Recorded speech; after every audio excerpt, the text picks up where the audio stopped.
Supreme court জন্মসূত্রে নাগরিকত্ব বহাল রেখেছে, কিন্তু সেখানেই থেমে নেই যুক্তরাষ্ট্র।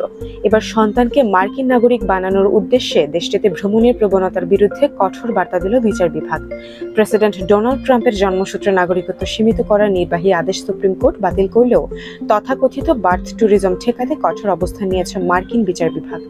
ভিসা আবেদনের সময় প্রকৃত উদ্দেশ্য গোপন করে যুক্তরাষ্ট্রে গিয়ে সন্তান জন্ম দেওয়ার ঘটনাকে প্রতারণা হিসেবে বিবেচনা করে বিদ্যমান আইন কঠোরভাবে প্রয়োগের নির্দেশ দেওয়া হয়েছে।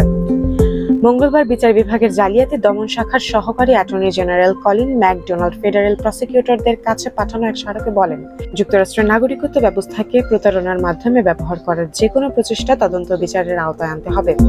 তার ভাষ্য, অনেক ক্ষেত্রে বার্থ ট্যুরিজমের জন্য ভিসা আবেদনে মিথ্যা তথ্য দেওয়া হয়, যা যুক্তরাষ্ট্রের প্রচলিত ফৌজদারি আইনের সুস্পষ্ট লঙ্ঘন।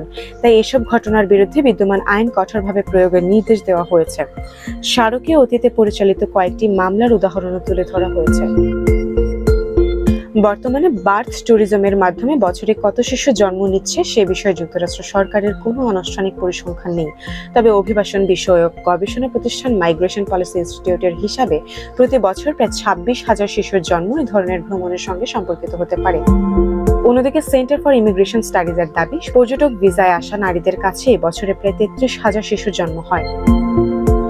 বুধবার এক সংবাদ সম্মেলনে ভারপ্রাপ্ত attorney general Todd Blanche birth ট্যুরিজমকে দ্রুত বিস্তার লাভ করা একটি শিল্প হিসেবে উল্লেখ করেন। তিনি বলেন, কেউ যদি গর্ভবতী অবস্থায় সন্তানকে যুক্তরাষ্ট্রের নাগরিক বানানোর উদ্দেশ্যে দেশটিতে আসেন, তাহলে সেটি আইন লঙ্ঘনের শামিল। এই ধরনের কার্যক্রম বন্ধে সরকার কাজ করছে। এর আগে সুপ্রিম কোর্ট ট্রাম্প প্রশাসনের সেই নির্বাহী আদেশ বাতিল করে, যেখানে অবৈধ অভিবাসী ও অস্থায়ীভাবে যুক্তরাষ্ট্রে অবস্থানরত বিদেশিদের যুক্তরাষ্ট্রে জন্ম নেওয়া সন্তানদের জন্মসূত্রে নাগরিকত্ব না দেওয়ার নির্দেশনা ছিল। আদালতের সেই রায়ের পরই বিদ্যমান আইন আরও কঠোরভাবে প্রয়োগের ঘোষণা দেয় বিচার বিভাগ। জন্মসূত্রে নাগরিকত্ব বহাল থাকলেও সেই সুযোগ নিতে ভিসা ব্যবস্থা প্রতারণার পথ আর সহজ রাখতে চায় না যুক্তরাষ্ট্র।